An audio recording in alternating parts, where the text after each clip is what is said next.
తాకట్లో ఉన్న బంగారాన్ని విడిపించి ఆ రోజున మార్కెట్ ధర కట్టి మిగిలిన డబ్బును మీకు అందిస్తుంది కొమ్మూరి గోల్డ్.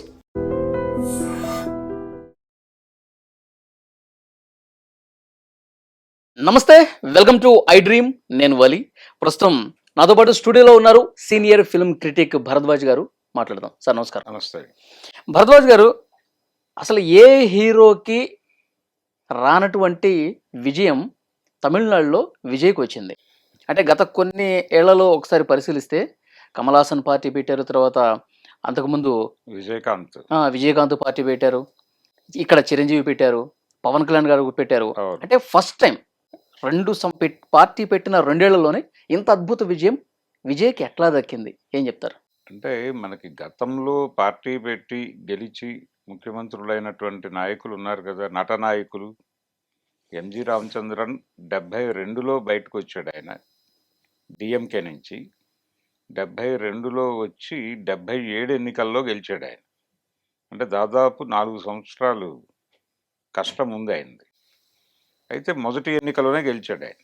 పార్టీ పెట్టిన తర్వాత మొదటి ఎన్నికలో 76లో డిఎంకే ప్రభుత్వాన్ని బర్తరఫ్ చేసింది ఇందిరాగాంధీ గారు. 77లో ఎలక్షన్ జరిగింది, ఎంజీఆర్ గెలిచాడు. 87 వరకు ఆయనే ముఖ్యమంత్రి, చనిపోయే వరకు.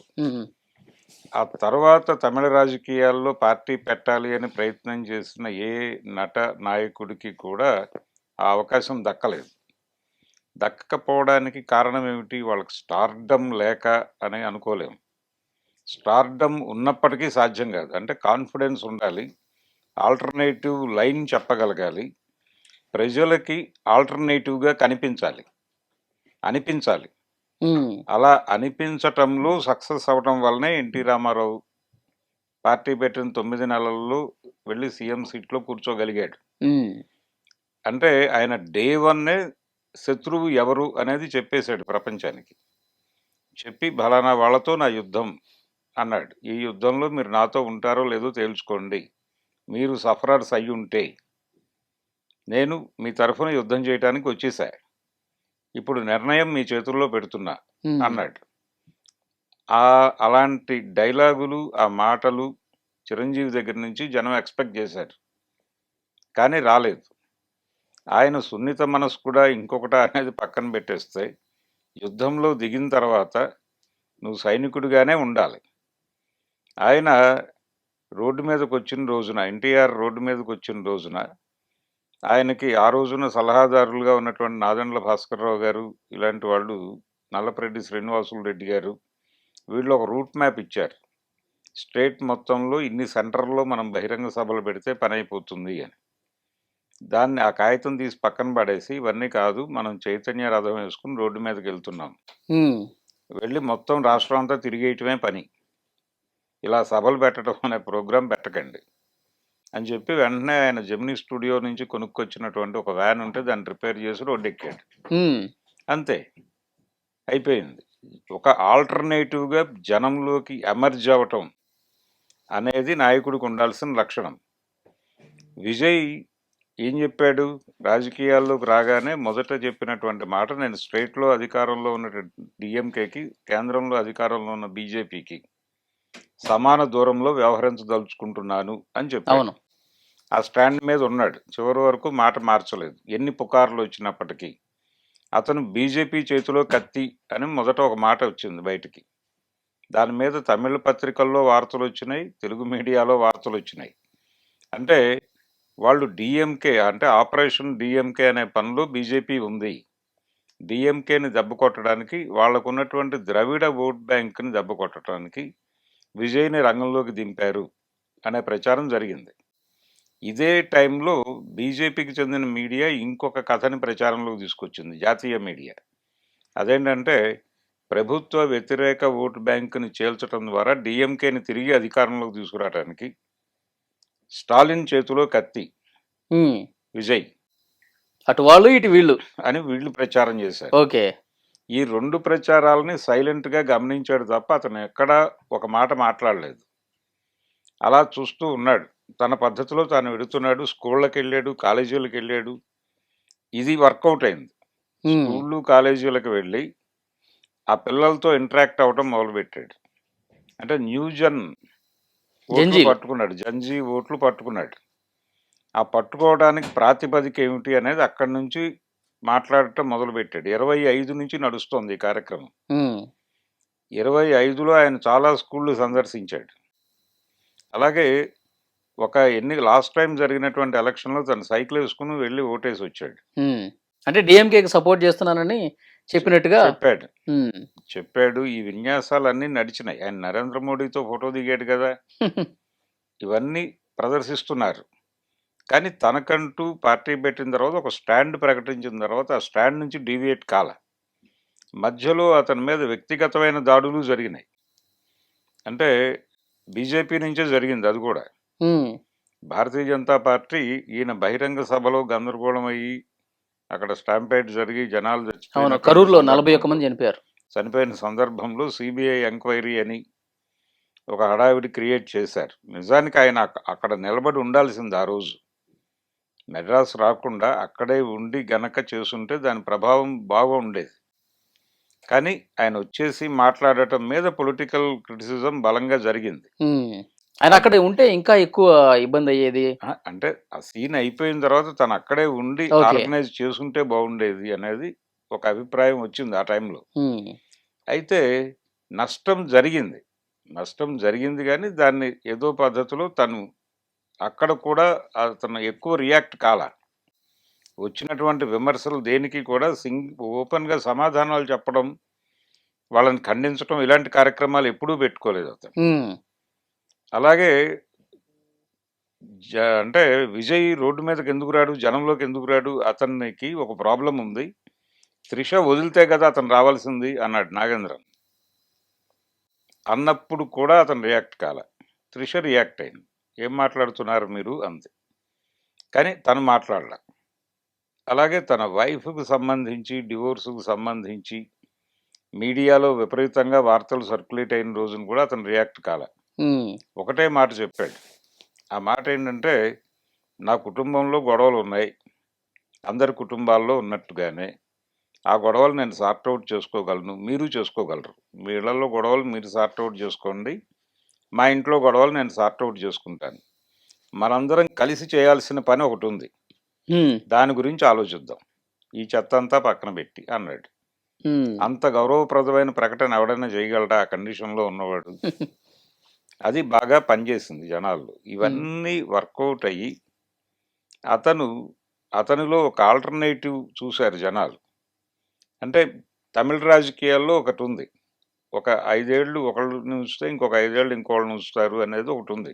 అవును. కానీ 10 సంవత్సరాలు ఎంజీఆర్ని చూశారుగా. ఎంజీఆర్ ఉన్నంతకాలం ఆ ఏరియా అంటే అసెంబ్లీ కాంపౌండ్కి దూరంగానే కరుణానిధి ఉండాల్సి వచ్చింది కదా. ఆయన వెళ్ళిపోయిన తర్వాత జరిగిన ఎన్నికల్లో మళ్ళీ కరుణానిధి అధికారంలోకి వచ్చాడు. కాబట్టి తమిళ రాజకీయాల్లో ఈ 5 ఏళ్లకు ఒకసారి మారతారు అనేది బ్రేక్ చేయబోతున్నాడు స్టాలిన్. అలాగే తండ్రికి మించిన తనయుడు కాబోతున్నాడు. ఈ చర్చ అంతా జరిగింది. అవును. డిఎంకే మీద బలమైన వ్యతిరేకత అయితే లేదు జనంలో. ఉమ్.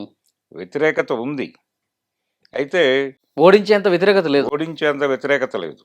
కానీ విజయ్ పార్టీ లేకపోతే విజయ్ డిఎంకే వచ్చేదేమో. వచ్చేది డెఫినెట్గా. అంటే విజయ్ నమిలింది 25% డిఎంకేని, 70% పైన ఏడిఎంకేని అన్నాడు డిఎంకేనే. ఆయన ఇప్పుడు గెలిచినటువంటి సీట్ల ప్రకారం చూస్తే ఉమ్, ఆయన ఆయన ఎవరిని టార్గెట్ చేయలేదు కానీ స్టాలిన్ కూడా ఓడిపోయే పరిస్థితి క్రియేట్ అయిపోయింది ఉమ్, ఆటోమేటిక్గా. అంటే అవును. జనం ఆల్టర్నేటివ్గా చూశారు అతన్ని. ఆల్టర్నేటివ్గా చూడటానికి కారణం అతను ఓవర్ స్టేట్మెంట్లు లేవు, అతిగా మాట్లాడలేదు ఎక్కడ. ఉమ్, ఉన్న విషయాలు తను పవర్లోకి వస్తే ఏం చేయగలడో అది చెప్పాడు.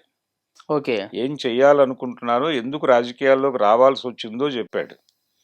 నేను సోలోగానే ఉంటాను అనే మాట ఒకటి చెప్పాడు. తర్వాత నేను అధికారంలోకి రాబోతున్నాను అన్నాడు. అంతే తప్ప నేను అధికారంలోకి రావాలో వద్దో మీరు నిర్ణయించండి, అప్పుడు చూద్దాం. ఇప్పుడు ఒక వీడియో వైరల్ అవుతోంది తెలుగు రాష్ట్రాల్లో. ఎవరిది? పవన్ కళ్యాణ్ మాట్లాడింది క్యాడర్తో. మీరు చెప్పగలరా? నేను సోలోగా వస్తే నేను గెలిచేయగలనా? మీరు చెప్పండి అని మాట్లాడుతున్నాడు ఆయన. ఉమ్, ఆ వీడియో తిప్పుతున్నారు ఇప్పుడు. అంటే ఈ ఈ సందేహం లేదు. రెండోది అభిమానులతో ఆయన సమావేశాలు నిర్వహించాడు. అభిమానుల్ని ముందు ఆర్గనైజ్ చేశాడు. ఒక నిర్మాణంలోకి తీసుకొచ్చాడు వాళ్ళని. తీసుకొచ్చి వాళ్ళ ద్వారా తన అభిప్రాయాన్ని జనంలోకి తీసుకెళ్ళాడు. ఉమ్, ఈ కనెక్టివిటీ, ఈ నెట్వర్క్ ఏర్పాటు చేసుకున్న తర్వాత పార్టీ అనౌన్స్ అంతే. చేశాడు అతను. ఉమ్. ఇవన్నీ పనిచేసినాయి. సార్ మొత్తం 234 నియోజకవర్గాల్లో ఆయన సరిగ్గా ఒక 50 నియోజకవర్గాలు కూడా తిరగలేదంట కదా సార్ ఆయన. ఏది అంటే తిరిగిన వ్యవహారం కూడా లేదు నిజంగానే. అది ఉమ్, నిజంగానే ఇది ఒక నిశ్శబ్ద విప్లవంగానే కనిపిస్తోంది. ఉమ్, అంటే తను తిరగలేదు, తను ఏదో ప్రయత్నం చేస్తున్నట్టుగా కూడా ప్రపంచానికి అనిపించలేదు. అనిపించలా. అనిపించకపోవడం, అక్కడ జనంలో డిఎంకే పట్ల భారీ వ్యతిరేకత లేకపోవడం. ఉమ్, ఇప్పుడు ఆ ఎగ్జిట్ పోల్స్ అన్నీ అలా రావడానికి రీజన్ ఏంటి? వీళ్ళు ఎవరినైతే క్వశ్చన్ చేశారో ఈ సెగ్మెంట్స్ అన్నీ కూడా డిఎంకేతో ఇబ్బందికరంగా లేవు, అదే మాట్లాడారు. కానీ ఈయన గెలుపుకి దోహదపడినటువంటి ఓట్ ఎక్కడి నుంచి వచ్చింది అంటే ఆయన స్కూళ్ళు కాలేజీలను టార్గెట్ చేసిన ఓట్లు పడ్డాయి. సోషల్ మీడియా Solid- బాగా solid జంజీలు ప్రచారం జడ్జి చేశారు. ప్రచారం వచ్చింది. చివరిలో రైజ్ అయినటువంటి పోల్ పర్సంటేజ్ అంతా అతనికి అనుకూలంగా పడింది. అది వర్కౌట్ అయింది. అంటే వ్యూహాత్మకంగా వ్యవహరించాడు తను. తిరిగినది తక్కువే, కానీ ప్రభావం చాలా ఉంది. ఆ ప్రభావం వేయగలిగాడు. అలాగే మాట్లాడే ప్రతి మాటని ఆచితూచి మాట్లాడాడు. చాలా పద్ధతిగా మాట్లాడాడు. ఎక్కడ ఓవర్ స్టేట్మెంట్లు లేవు అతను పొలిటికల్ కెరియర్ మొత్తం మీద. అతను స్కూళ్ళు కాలేజీల్లో మాట్లాడినప్పుడు కూడా విద్యా వ్యవస్థ ఎలా ఉండాలనుకుంటున్నారు, ఇప్పుడున్న వ్యవస్థ మీద మీకున్న అభ్యంతరాలు ఏమిటో నాకు చెప్పండి అన్నాడు. ఉమ్, నేను స్టూడెంట్గా వచ్చాను మీ దగ్గరికి వినించి నేర్చుకోవడానికి అన్నాడు. ఈ హంబుల్ అప్రోచ్ అనేది జనాలకి కనెక్ట్ అయింది. ఇలాంటి అప్రోచ్తో వెళ్ళిన ఏ నాయకుడు ఫెయిల్ అవ్వాల. ఉమ్, ఎన్టీ రామారావు కూడా ఇదే పద్ధతిలో వెళ్ళాడు. ఆయన ఏమన్నాడు? నేను బలానా వాడు శత్రువు అని నేను డిక్లేర్ చేస్తున్నాను, వాడు మిమ్మల్ని ఇబ్బంది పెడుతున్నాడు ఢిల్లీ నుంచి, తెలుగువాడి ఆత్మగౌరవాన్ని ఢిల్లీ నడివీధుల్లో తెగనమ్ముతున్న వాళ్ళే ఇక్కడ మన నాయకులు, వీళ్ళందరినీ టార్గెట్ చేస్తున్నాను నేను. సో మీరు నాకు మద్దతుగా నిలబడితే మీ కష్టాలను తీరుస్తా, అది మీ చేతుల్లో ఉంది, నన్ను ఎన్నుకుంటారా లేదా అనేది మీ భవిష్యత్తును మీరు ఎలా నిర్ణయించుకుంటారన్న దాని మీద ఆధారపడి ఉంది అని ఇలా మాట్లాడటం మొదలుపెట్టాడు ఆయన. ఉమ్, ఆటోమేటిక్గా అతను ఆల్టర్నేటివ్గా కనిపించాడు జనాలకి.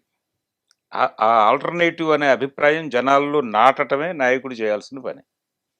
అది చేసి దాని ద్వారా విజయం పొందాడు. జగన్ కూడా చేయగలిగాడు అది. ఉమ్, జగన్ ఎలా లీడర్గా ఎమర్జ్ అయ్యాడు? నేను ఆల్టర్నేటివ్ అనేది బలంగా రూటెడ్గా జనంలోకి తీసుకువెళ్ళగలిగాడు. అయితే ఇప్పుడు విజయ్ గెలుపు సాధించేసిన తర్వాత తెలుగు రాజకీయాల్లో రకరకాల చర్చలు జరుగుతున్నాయి. ఉమ్, అంటే పర్టికులర్గా చిరంజీవి, పవన్ కళ్యాణ్ మళ్ళీ ఒకసారి చర్చలోకి వచ్చారు. వీళ్ళిద్దరూ కూడా ఆల్టర్నేటివ్ మేమే, మమ్మల్ని నమ్ముకోండి, మేము అధికారంలోకి వస్తాం, మీ కష్టాలు తీరుస్తాం అని ఒక బలమైనటువంటి ప్రకటన చేయలేకపోయారు ఇద్దరు. వాళ్ళ ఫెయిల్యూర్ కారణం అది. ఉమ్, అంటే వాళ్ళని వాళ్ళు ఎమర్జీ చేసుకోవాలా. ఆ ఎమర్జీ చేసుకోవటంలో ఇప్పటికీ కన్ఫ్యూజన్ ఉంది పవన్ కళ్యాణ్కి. ఉమ్, ఆయన మొదటి ఎన్నికలోనే యుద్ధం ప్రకటించి ఉండాల్సింది అందరి మీద. ఆ టైంలో ఉన్న కాంటెంపరీ పొలిటీషియన్స్ అందరి మీద యుద్ధం ప్రకటించి ఉండాల్సింది, అది చేయలే. ఉమ్, జగన్ టార్గెట్ చేశాడు. అంతకు మించి వేరే ప్రోగ్రామ్ ఏం పెట్టుకోలేదు ఆయన. చిరంజీవి గారి దగ్గరికి వస్తే ఆయన అందరూ మంచివాళ్లే అన్నాడు. అందరూ మంచివాళ్లే, మీరు నాకు చాలా చేశారు, నేను మీకు ఏదో చేయటానికి వచ్చాను, నాకు ఒక అవకాశం ఇవ్వండి. అది నడవదు. చేయటానికి చాలామంది ఉన్నారు అన్నారు జనాలు. సో ఆ ఎన్నికల్లో ఆయన బలంగా ప్రతిపక్ష ఓటు చేల్చగలిగాడు. కానీ ఒక రకంగా వైఎస్ రెండోసారి ముఖ్యమంత్రి కావటానికి చిరంజీవి గారి సహకారమే చాలా ఉంది. ఆయన కంట్రిబ్యూషన్ వల్లనే ఆయన రెండోసారి సీఎం కాగలిగాడు. ఇక్కడ కూడా అదే వర్కౌట్ అవుద్దేమో, విజయ్ కంట్రిబ్యూషన్ వల్ల డిఎంకే మళ్ళీ గెలుస్తుందేమో. అదే కదా వాళ్ళు ప్రచారం చేసింది నేషనల్ మీడియాలో. అవును. ఎన్డీటీవీ దగ్గర నుంచి మొదలుపెట్టి ప్రచారం చేసింది అదే. వాళ్ళు వాంటెడ్గానే చేశారు. ఇలా 2 రకాల ప్రచారాల మీద ఆయన ఒక్క కామెంట్ చేయలే. ఒక్క కామెంట్ ఎక్కడా చేయలేదు. ఇంటర్వ్యూస్ అతిగా ఇవ్వలేదు. హ్మ్.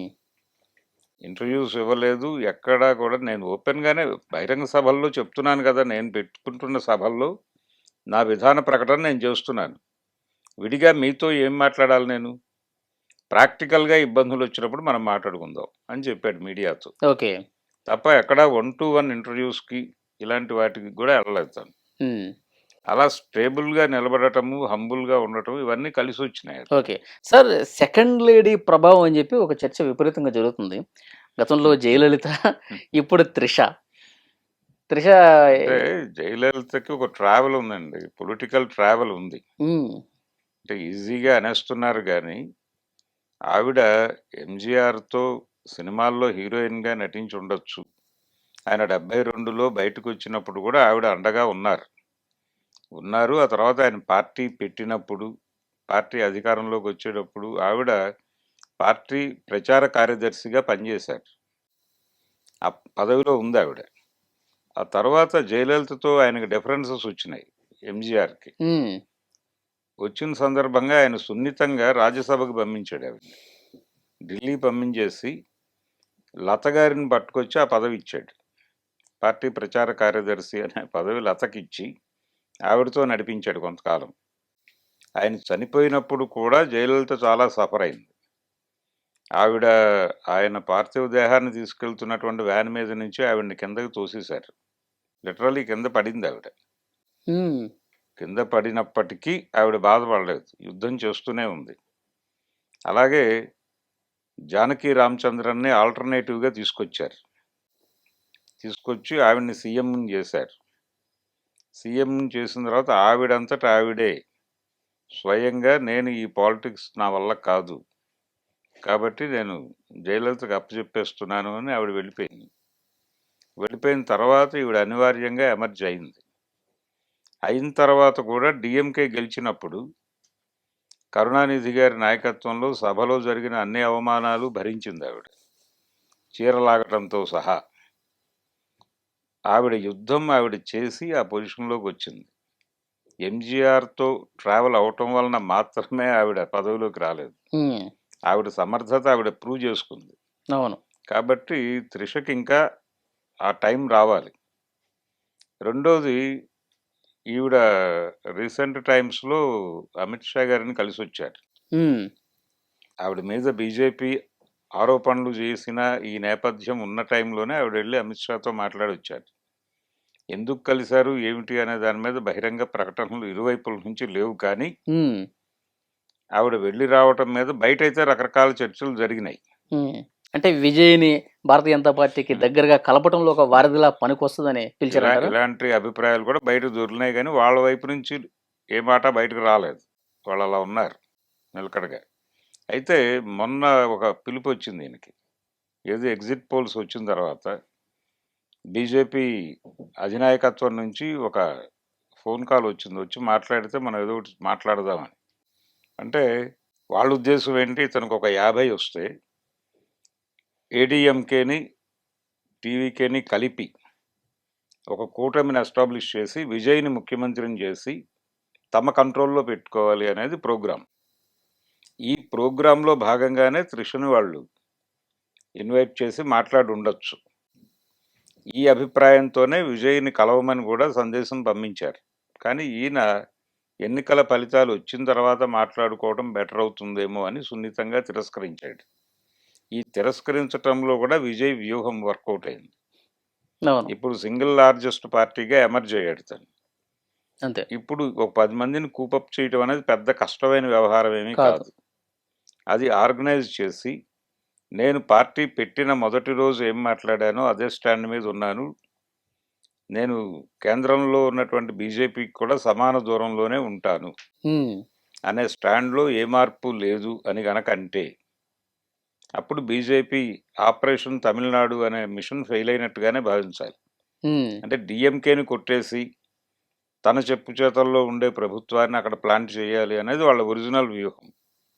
ఆ వ్యూహం దెబ్బ కొట్టడం అనేది ఇప్పుడు విజయ్ చేతుల్లో ఉంది. ఇప్పుడు కాంగ్రెస్తో మంతనాలు జరుపుతున్నారు. వాళ్ళ ఫాదర్ కూడా చెప్పారు, అవును. మీరు డిఎంకేని వదిలేసి కాంగ్రెస్ పార్టీ మాతో కలవండి, చిన్న అవును. చిన్న పార్టీలు కూడా కొన్ని ఉన్నాయి, అందరం కలిసి ఫామ్ అంటే చేద్దాం. డిఎంకే ఫెయిల్యూర్స్‌లో అది కూడా ఉంది. ఉమ్, అంటే కాంగ్రెస్‌తో ప్రాపర్ స్నేహం నెరపలేదాయన. వాళ్ళని దూరంగానే పెట్టాడు. అది కూడా ఇబ్బంది పెట్టింది. ఉమ్, అలాగే ఒక ఐక్య సంఘటన కట్టడానికి కూడా ఆయన ముందుకు రాలే స్టాలిన్. అవకాశం వచ్చింది. వచ్చినప్పుడు కూడా వదిలేసాడాయన. ఆ తర్వాత కుటుంబ పాలన అనేటువంటి ఒక ప్రోగ్రామ్ నడిచింది. ఒక క్యాంపెయిన్. అది కొంచెం ప్రభావం చూపించి ఉండొచ్చు. కానీ ప్రభుత్వ కార్యక్రమాల పట్ల ఆయన యాక్సెస్ ఇచ్చేవాడు ప్రతి ఒక్కడికి. అంటే ఒక సీఎంని కలవటానికి ప్రోటోకాల్ వ్యవహారం ఉంటుంది బయటంతా. స్టాలిన్ రాజ్యంలో అది లేదు. ఎవరైనా వెళ్ళి ఉదయం వెళ్తే సాయంత్రం లోపు కలిసేవాడు ఆయన. ఉమ్, వినేవాడు. చేయగలిగితే చేసేవాడు, లేదంటే లేదు. ఆయనకున్నటువంటి బలం అదే. ఆయన నమ్ముకుంది కూడా దాన్నే. నా యాక్సెసిబిలిటీయే నన్ను గెలిపిస్తుంది అనుకున్నాడు. కానీ ఇబ్బంది పెట్టింది. ఇబ్బంది నడిచింది. అది విజయ్ రూపంలో వచ్చేసింది. ఉమ్, ఇది జరిగినప్పటికీ కూడా ఇప్పటికీ విజయ్ ఆ స్టాండ్ మీద ఉన్నాను అని గనక ఓకే. చెప్పగలిగితే మాత్రం ఆపరేషన్ తమిళనాడు దెబ్బతిన్నట్టుగానే భావిస్తారు వాళ్ళు. ఓకే. అది విజయ్ని ఎమర్జీ చేస్తుంది లీడర్గా. ఉమ్, ఎమర్జీ చేస్తుంది. నెమ్మదిగా కమల్ హాసన్ లాంటి వాళ్ళు కూడా ప్రో విజయ్ స్టాండ్లోకి వచ్చేస్తారు. వచ్చేస్తారు. ఆయన ఇప్పుడు అలాంటి యాక్చువల్గా డిఎంకేతో ఉన్నాడుగా కమల్ హాసన్. అవును. డిఎంకేతో ఉన్నాడు. అంటే ద్రవిడ్ ఐడెంటిటీతో ఉన్నాడు తను. ఉమ్, రజనీకాంత్ భయపడింది కూడా ఇక్కడే. అంటే ఒక స్టాండ్ ప్రకటించేసి మొత్తం అందరి మీద మాట్లాడాలి అనివార్యంగా. మాట్లాడాలి. అందరినీ శత్రువులను చేసుకోవటం అవుతుందేమో అనే చిన్న డైలమాతో ఆయన సత్యనారాయణ గారే గుంజుతూ ఉన్నాడు ఆయన్ని. పార్టీ పెట్టి నువ్వే సీఎంవి అని. చివరికి ఆఖరి నిమిషంలో ఒక 1 వీక్ బిఫోర్ ఆయన నో అనేసాడు. అప్పుడు పోస్టర్లు వేశారు తమిళనాడు నిండా, పార్టీ పెట్టబోవడం లేదు, ఎవరూ రావద్దు మెడ్రాస్కి అని. అటువంటి కండిషన్లో ఆయన నిష్క్రమణ జరిగింది. ఉమ్, విజయ్ ఈ సంకోచాలు ఏవి పెట్టుకోలేదు. ఉమ్. అలాగే తనంతట అంటే తానే రజనీకాంత్ గారు పార్టీ పెట్టకపోవటం అనేది విజయ్కి బాగా కలిసి వచ్చిందంటారా? రెండు వేరు వేరుగా డెఫినెట్గా చూడాలా? డెఫినెట్గా ఉమ్, అంటే వాక్యూమ్ ఉంది. ఏడీఎంకే వీక్ అవుతోంది, డిఎంకే ఒకటే ఉంది, ఒక ఆల్టర్నేటివ్కి అవకాశం ఉంది అనేది సత్యనారాయణ గారు స్మెల్ చేసి రజనీకాంత్ని ముందుకు లాగే ప్రయత్నం చేశాడు ఆయన. ఉమ్, రజనీకాంత్కి ఉన్నటువంటి డైలమా అది. ఆయన అభిమానులతో ఒక మీటింగ్ ఆర్గనైజ్ చేశాడు రజనీకాంత్ని పెట్టి, ఉమ్, రజనీ ఫ్యాన్స్తో. అది లైవ్ టెలికాస్ట్ అయింది. ఆ సందర్భంగా కూడా రజనీకాంత్ కాన్ఫిడెంట్గా మాట్లాడలేదు. ఆ రోజు కూడా ఉమ్. మాట్లాడలేదు. అక్కడి నుంచి ఆయన మీద డౌట్స్ ఏర్పడిపోయినాయి జనాలకి. ఈయనేదో ఆవేశపడుతున్నాడు కానీ ఆయన వచ్చేలా లేడు అని. ఓకే. రజనీకాంత్ గారు కొద్దిగా బీజేపీకి అన్న ప్రో లాగా ఉంటారా కొంచెం? ఉన్నాడు కదా. నరేంద్ర మోడీ గారు స్ట్రైట్గా ఆయన ఇంటికి వెళ్ళాడు కదా 24 ఎన్నికల ఉమ్, సందర్భంగా. ఆయన స్ట్రైట్గా వెళ్ళి మెడ్రాస్లో వారి ఇంటికి వెళ్ళి కూర్చుని వారితో మాట్లాడి ఏం మాట్లాడలేదు అక్కడ. మీరు బాగున్నారా, ఆరోగ్యం బాగుందా, ఈ మాటలు ఆ వీడియో సర్క్యులేట్ అయింది బయట. అదే ఆయన ప్రోగ్రాం. అంటే తమిళ్లో రజనీకాంత్కున్న ఇమేజ్ని బీజేపీకి అనుకూలంగా వాడుకోవటం కోసం చేసిన యాత్ర అది. అది రజనీకాంత్ అలా ఉపయోగపడ్డాడు. ఒక యాడ్ ఫిల్మ్లో యాక్ట్ చేసినట్టుగా తయారైంది అది. ఆ తర్వాత నరేంద్ర మోడీని కూడా తిట్టాల్సిన పరిస్థితి వస్తుంది ఈయన పవర్లోకి వస్తాయి. పవర్ కానీ పాలిటిక్స్లోకి వస్తాయి అనివార్యంగా. ఒక స్టాండ్ తీసుకుని దాని మీద బలంగా నిలబడటం అనేది గనక ఉంటే ఎవరికైనా విజయం సాధ్యమే అనేది ఒకసారి ప్రూవ్ చేశాడు విజయ్. ఉమ్, ఉమ్. ఆ రోజుల్లో రామారావు గారు ప్రూవ్ చేశాడు. అంతకుముందు ఎంజీఆర్ ప్రూవ్ చేశాడు. ఎంజీఆర్ కంటే ఎన్టీఆర్ కొంచెం డిఫరెంట్ ఏరియాలోకి వెళ్ళాడు. ఎంజీఆర్ ఎప్పుడు కేంద్రంతో యుద్ధం చేయాలనుకోలేదు. కేంద్రంతో సయోధ్యగా ఉండి నిధులు తెచ్చుకుని రాష్ట్రాభివృద్ధి చేసుకుంటూ తన ఓట్ బ్యాంకుని సెక్యూర్ చేసుకుంటే చాలు అనేదే ఆయన వ్యూహం. ఎన్టీ రామారావు డే 1 నుంచి ఢిల్లీ మీద ధ్వజమెత్తేవాడు. ఇది తప్పు వద్దు అని చెప్పినాక సంజీవ్ రెడ్డి లాంటి వాడు వచ్చి చెప్పినా కానీ వినలేదు ఈయన. వినలేదు. పైగా జాతీయ రాజకీయాల్లో ఒక ఫెడరల్ ఫ్రంట్ పెట్టాలి అనే ప్రోగ్రాం తీసుకున్నాడు ఆయన. కాంగ్రెసేతర ముఖ్యమంత్రులందరినీ పిలిచి విజయవాడలో సమావేశం పెట్టాడు. ఇలాంటి కార్యక్రమం అలాగే ప్రాంతీయ పార్టీల కూటమితో కేంద్రంలో ప్రభుత్వాన్ని ఏర్పాటు చేయాలనే ప్రోగ్రాంతో ఈయన నేషనల్ ఫ్రంట్ పెట్టాడు. అలా బీజేపీకి శత్రువు అయ్యాడు. అంటే బీజేపీ స్ట్రైట్గా వచ్చి మాట్లాడాడు అద్వానీ గారు. మాట్లాడి యాంటీ కాంగ్రెస్ అన్నప్పుడు మీరు బీజేపీతో కదా కలిసి నడవాల్సింది అంటే, లేదు ప్రాంతీయ పార్టీల కూటమిని ఢిల్లీలో అధికారంలోకి తీసుకొస్తే తప్ప ఫెడరలిజం బతకదు అన్నాడు ఈయన. దాంతో తేడాలు వచ్చినాయి. ఎన్టీ రామారావు మీద వాళ్ళు పుస్తకం వేశారు. ఎన్టీ రామారావు విధానాల్లో లోపాలను ఒక 50 పేజీల బుక్లెట్ వేసి ఊరూరా పంచారు. అయినప్పటికీ ఈయనేం పెద్దగా బెదరలేదు, అదరలేదు. మీ ఇష్టం, మీరు అవును. ఏదైనా చేసుకోండి, నా పద్ధతిలో నేను ఎడతాను అన్నాడు. ఆ మొండితనం అనేది ఉండాలి రాజకీయాల్లో. ఓకే. అంటే అది ఆయన ఎగ్జిబిట్ చేసేవాడు ఎన్టీఆర్. ఇందిరాగాంధీ గారు హైదరాబాద్ పర్యటనకు వచ్చినప్పుడు ఆయన దాన్ని బాయ్కాట్ చేసి వెళ్ళిపోయి ప్రెస్ మీట్ పెట్టాడు. అంటే ప్రోటోకాల్ ప్రకారం ప్రధాని ముందుండాలి, సీఎం వెనకాల ఉండాలి. లేదు ఆవిడ హైదరాబాద్ వచ్చారు కాబట్టి నేనే ముందుంటాను, ఆవిడ వెనకాల నిలబడాలన్నాడు. ప్రోటోకాల్ ప్రకారం కుదరదని వెనక్కి నిలబెడితే ఈయన దిగి వెళ్ళిపోయి బాయ్కాట్ చేసి తెలుగువాడి ఆత్మగౌరవాన్ని భంగపరిచింది ఆవిడ అన్నాడు. ఇది ఇది విచిత్రంగా మూర్ఖత్వంగా కనిపించినప్పటికీ జనంలో దాని ఇంపాక్ట్ పడిందిగా. ఉంటుంది. కాబట్టి ఇలాంటి ఎగ్జిబిషన్ ప్రోగ్రామ్ కూడా ఒకటి ఉండేది. ఇలాంటి ఎగ్జిబిషన్ గొడవ కూడా లేకుండా చాలా కూల్గా స్థిరంగా తన అభిప్రాయాలు చెబుతూ కూల్గా ఉండి పబ్లిక్కి ఒక ఆల్టర్నేటివ్గా ఎమర్జ్ అయిపోయి ఆ ఫలితాన్ని ఇప్పుడు చూస్తున్నాడు విజయ్. అవును. ఎవరిని కలుపుకుంటాడు అనేది ఇప్పుడు కీలకమైన చర్చ. కాంగ్రెస్ అలాగే సిపిఎంకి కూడా 2 సీట్లు వచ్చాయి. అవును. వీళ్ళు తర్వాత ఇంకో పివి ఏదో పార్టీ ఉంది అక్కడ, విఎస్కేలో ఏదో ఉంది. విఎస్కే 2 ఉన్నాయి. 2 ఉన్నాయి, వాళ్ళు కలుస్తారు. అలాగే ఇంకొక పార్టీ ఉంది, దానికి కూడా 2 సీట్లు ఉన్నాయి. వీళ్ళందరూ సో ఎన్డీఏ కూటమిలో కూడా ఉన్నాయి సార్ పార్టీలు ఉన్నాయి. ఉన్నాయి, చిన్న పార్టీలు. కానీ వీళ్ళు ఎన్డీఏ కూటమి బయటే తీసుకునేలా కనిపిస్తున్నారు ప్రస్తుత వాతావరణం చూస్తే. ఎన్డీఏ కూటమి బయట పార్టీలతో ఆయన ప్రభుత్వాన్ని ఫామ్ చేశాడు అంటే ఆపరేషన్ తమిళనాడు ఇంకా మిగులుందనే అర్థం. డిఎంకే పోయినా విజయ్ వచ్చినా బీజేపీ గెలిచింది ఏమీ లేదు అక్కడ. వాళ్ళ సొంత ఓట్ బ్యాంక్ ఏమీ పెరగలేదు.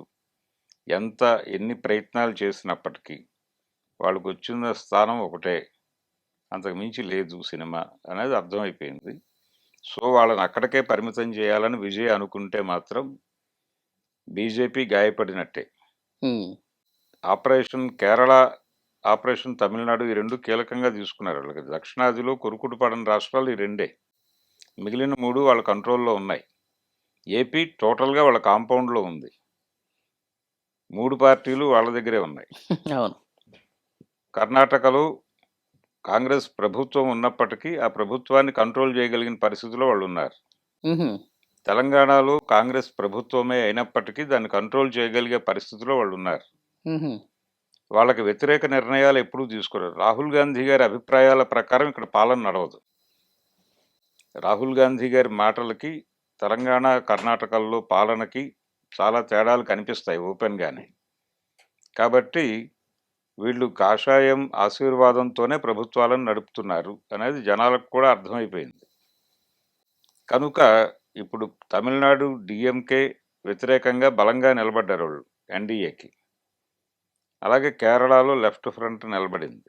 సో ఇక్కడ లెఫ్ట్ ఫ్రంట్ని పక్కకు తొలగించారు. కాంగ్రెస్ని, యూడిఎఫ్ని ముందుకు నెట్టడం అనేది కొంత బీజేపీ అనుకూల కార్యక్రమంగానే చూస్తాను నేను ఇది.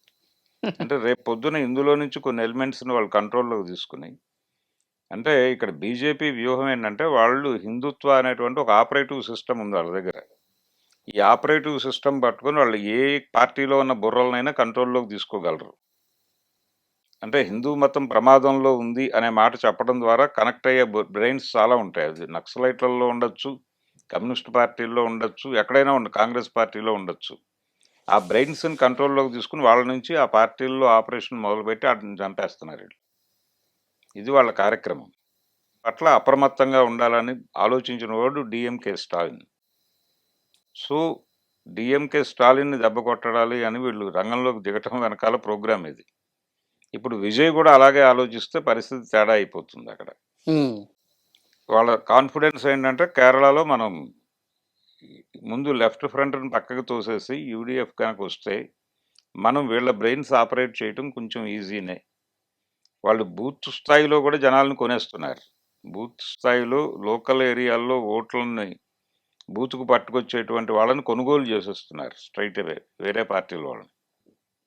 ఇలా అన్ని రకాల విద్యలు ప్రదర్శించి భారతదేశాన్ని వాళ్ళు ప్రతిపక్ష ముక్త భారత్గా మార్చాలని ఉంటున్నారు. చాలామంది కాంగ్రెస్ ముక్త భారత్ చేయాలనేది బీజేపీ ప్రోగ్రాం అనుకుంటున్నారు, కానీ అది కాదు విషయం. ప్రతిపక్ష రహిత్ భారత్గా మార్చాలి. ఎవరినైనా సరెండర్ చేసుకోవటమే. సరెండర్ అయిపోయి దొడ్లో ఉంటావా లేకపోతే మరణిస్తావా, ఇదే ప్రోగ్రాం. థర్డ్ ఆప్షన్ లేదు ఇక్కడ. కాబట్టి ఇప్పుడు ఉన్న పార్టీలైనా కలిసి ఒక చోట కూర్చుని మాట్లాడుకుని భవిష్యత్ ఏమిటి అనేది నిర్ణయించుకోవాల్సిన అవసరం ఉంది. ఓకే, ఇప్పుడు విజయ్ చాలా ఆలోచనతో తెలివితో వ్యవహరిస్తాడు అంటారా ఈ టైంలో? ఆలోచిస్తున్నట్టుగానే కనిపిస్తోంది. ఇప్పుడు ఆయన ఎటువంటి టెంప్టేషను లేకుండా తన పాత స్టాండ్ మీద నిలబడితే చాలా, ఆయన కొత్త నిర్ణయాలు తీసుకోనక్కర్లేదు. అంతే, కాంగ్రెస్ ప్లస్ చిన్న పార్టీలు అయిపోద్ది, అంతే చాలు. ఆయన ఈజీగా గవర్నమెంట్ ఫామ్ చేయగలడు, అదేమీ క్రైసిస్ కాదు.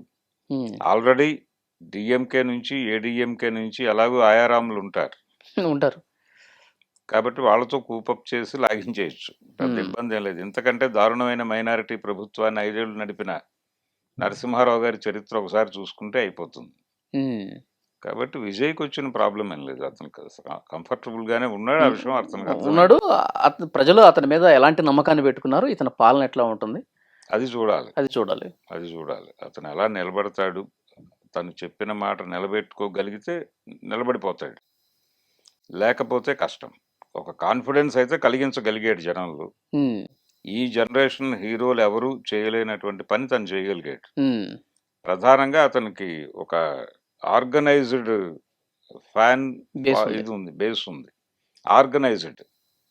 ఎన్టీ రామారావు గారు కూడా పాలిటిక్స్లోకి రావడానికి ముందు ఫ్యాన్స్ని ఆర్గనైజ్ చేశాడు. శ్రీపతి రాజేశ్వరరావు ముందు పెట్టి ఒక వాళ్ళని కూర్చోబెట్టి వాళ్ళ అభిప్రాయాలు తీసుకున్నాడు. ఎలా ఉంటే బాగుంటుందని మీరు అనుకుంటున్నారు అని కూడా అడిగాడు. కొంతమంది వ్యతిరేకించారు, మీరు రాజకీయాల్లోకి వెళ్తే కుదరదు అన్నవాళ్ళు కూడా ఉన్నారు. రామకృష్ణ టొబాకో అని గూడూరు పాపారావు అని ఒక ఆయన ఉన్నాడు, రామారావు గారి ఫ్యాన్స్. ఆయన నో చెప్పాడు, నో అని చెప్పాడు. ఆయన అలాగే ఉన్నాడు, అదే స్టాండ్తో ఉన్నాడు. అలాంటి అభిప్రాయాలు తీసుకుని వాళ్ళని ఆర్గనైజ్ చేసి ముందుకెళ్ళిన వాళ్ళందరూ సక్సెస్ అయ్యారు. పవన్ కళ్యాణ్ దగ్గర కూడా ఆ ప్రాబ్లం ఉంది. విజయ్ని మించిన అభిమానులు ఉన్నారు ఆయనకి, కానీ వాళ్ళని ఆర్గనైజ్ చేసి ఒక శక్తిగా మార్చి వాళ్ళకు ఒక ప్రోగ్రాం ఇవ్వటంలో ఈయన దారుణమైన ఫెయిల్యూర్ ఉంది. ఈయన తన మీద తనకు నమ్మకం లేదు. ముందు జనం తనని నమ్ముతారు అని తను నమ్మలేదు. ఆ నమ్మకపోవడం ఆయన రాజకీయాలు చేయలే, రాజకీయం చేస్తున్నాడు. రాజకీయాలు చేస్తే ఒకలా ఉంటుంది, ఆయన రాజకీయం చేసుకుని తన వరకు తాను సస్టైన్ అవుతున్నాడు. వీళ్ళతో కలిసి వాళ్ళతో కలిసి, వీళ్ళతో కలవకుండా వాళ్ళతో కలవకుండా, ఇలాంటి ప్రోగ్రామ్స్. అంటే ఈ ఎలక్షనీరింగ్ ప్రోగ్రాంలోకి వచ్చేసాడు ఆయన. అలా కాకుండా నేను నిలబడతాను, నాతో మీరు నిలబడండి అన్న టోన్లో ఉంటే అతని సినిమా వేరేగా ఉండేది. చివరికి అతను ఒంటరిగా పోటీ చేయటానికి, అంటే అప్పుడు కూడా లెఫ్ట్తోనే పోటీ కలిశాడు ఆయన. అలయన్స్ లేకుండా ఏ రోజు లేడు ఆయన, ఎవరో ఒకళ్ళతో. 2019 ఎన్నికల్లో కూడా ఆయన లెఫ్ట్తో కలిసే రోడ్డు మీదకి వచ్చాడు. అది కూడా స్కీమ్లో భాగమే అని చెప్పి జనాలు మాట్లాడుకున్నారు బహిరంగంగానే.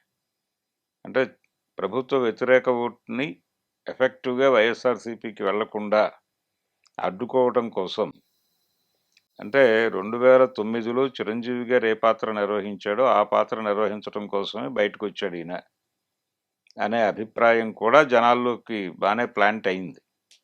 దానికి అవకాశం కల్పించాడు ఈయన పవన్ కళ్యాణ్. సో ఇప్పుడు పవన్ కళ్యాణ్ ఏం చేసినా ఎమర్జ్ అయ్యే పరిస్థితి అయితే లేదు. ఆయన జీవితం ఇలా కొనసాగాల్సిందే, రాజకీయం చేసుకుంటూ నడవాల్సిందే. సో ఒక రోల్ మోడల్గా అయితే విజయ్ని చూడాలి ఇప్పుడు. అంతే. విజయ్ని ఆదర్శంగా తీసుకుని ఇంకెవరైనా కొత్త హీరోలు వస్తారేమో చూడాలి రాజకీయాల్లోకి. చూద్దాం సార్ ఏం జరగబోతుందో. తమిళనాడు పాలిటిక్స్లో అయితే ఒక సంచలనం నమోదు చేశాడు విజయ్. అవును. ఆయన పాలన కూడా ప్రజల్లో ఏదైతే నమ్మకాన్ని కలిగించాడో దాన్ని నిలబెట్టుకుంటాడా లేదా భవిష్యత్తులో మనం మళ్ళీ మాట్లాడుకుందాం. Thank you very much. Thank you. And for more videos, Please subscribe to iDream. Please subscribe to iDream. Please subscribe iDreams. And please subscribe to iDream. For more videos, subscribe to iDream.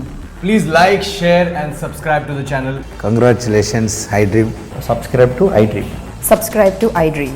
So subscribe to iDream Media.